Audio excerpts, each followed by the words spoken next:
Дроны в Краснодарском крае, массированный удар по Украине, стрельба в центре Москвы. Всем привет, это новости воздух на Ходорковский лайв. Подписывайтесь, ставьте лайки, я расскажу о главных событиях к этому часу. Сегодня ночью украинские дроны ударили по Краснодарскому краю.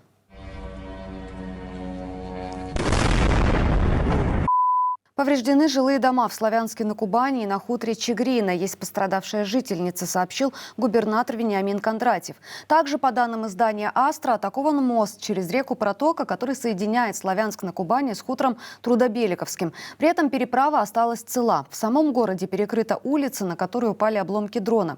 Также сообщается о взрывах в Ростовской области. По словам ВРИО главы региона Юрия Слюсаря, ликвидировано 2 дрона в Каменске и Таганроге. Всего, по данным Минобороны, за ночь в России сбили 25 беспилотников ВСУ. Помимо Ростовской области и Кубани в сводке фигурируют аннексированный Крым и Брянская область. При этом белгородские телеграм-каналы пишут об атаке дронов в Шебекинском округе. Этот регион в сводку не попал. Российские военные нанесли массированный удар по территории Украины. В нескольких регионах после этого ввели экстренное отключение света.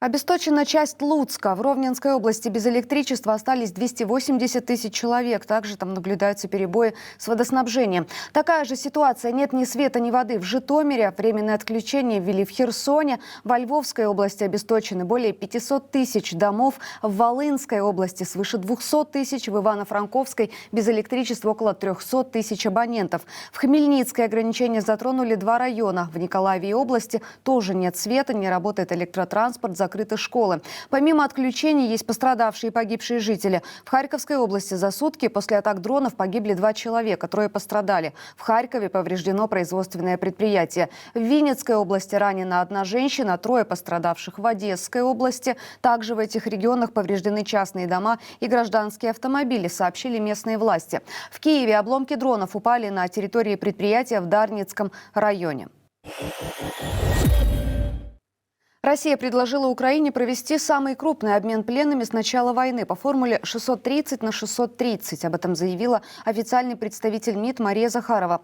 Ее заявление совпало по времени с сообщениями украинских каналов о том, что в Курской области силы специальных операций Украины взяли в плен несколько десятков российских морпехов. В Минобороны России видео с пленными не комментировали.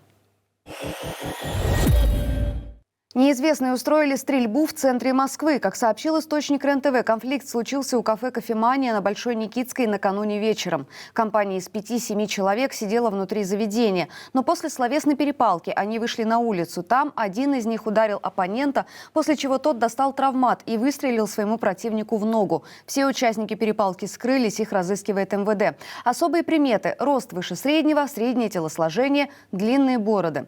На месте обнаружена гильза, возбуждено уголовное дело о хулиганстве. В Туве в результате ДТП погибли 4 человека. Как сообщает издание «Сибирский экспресс», утром 28 ноября автомобиль Toyota Corolla перевернулся на 204-м километре автодороги Кызыл-Эрзин. По предварительным данным полиции, 1 человек выжил, он доставлен в медицинское учреждение.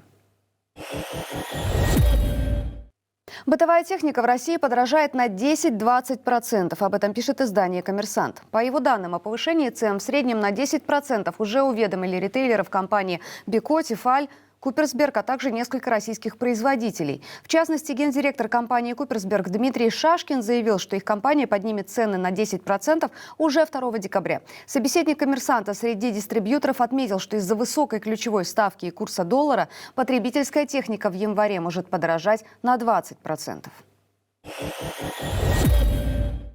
Алексей Горинов попросил перенести сегодняшнее заседание суда из-за усталости. Как самочувствие, как настроение? Самочувствие, нормальное настроение. Я не отдохнул. Как я вчера и говорил, предполагал, и судью просил. Вот так оно все произошло. Во сколько вы приехали? Конечно, я уже приехал не за полночь, да, но к самому отбою. А по правилам я должен лежать уже на шконке и спать, ходить, есть я уже не могу. Сегодня в 6 я проснулся, еле-еле выпросил кашу. На заседании суда 27 ноября, откуда бывшего Мундепа и доставили в колонию поздно вечером, он провел антивоенный пикет прямо в судебной клетке. На его плакате было написано «Хватит убивать, остановим войну». Этот плакат у него в итоге изъяли и составили протокол. Напомню, Горинова, уже осужденного за так называемые военные фейки, теперь судят за мнимое оправдание терроризма. По версии следствия, в разговоре с сокамерниками он высказался против российской армии и действующей власти. Сам политзаключенный назвал новые обвинения личным оскорблением. В ООН призвали оправдать адвоката Дмитрия Талантова, которому грозит 12 лет за антивоенные посты. Приговор ему будет вынесен сегодня, 28 ноября. Спецдокладчик ООН по вопросу о положении в области прав человека в России Марианна Кацарова призвала суд его оправдать. Я процитирую. «Такие действия, как ненасильственное выражение собственного мнения или несогласие с войной, защищены международным правом прав человека. Привлечение к уголовной ответственности за такие действия в соответствии с так называемым законом о военной цензуре, единственная цель которого – заглушить инакомыслие в России, нарушает международные стандарты в области прав человека и должно быть срочно отменено». Конец цитаты. Дмитрий Талантов защищал Ивана Сафронова. Во время процесса он жаловался на угрозы от следователей ФСБ. Задержали Талантова 28 июня 2022 года за посты о преступлениях российской армии в Буче и Мариуполе.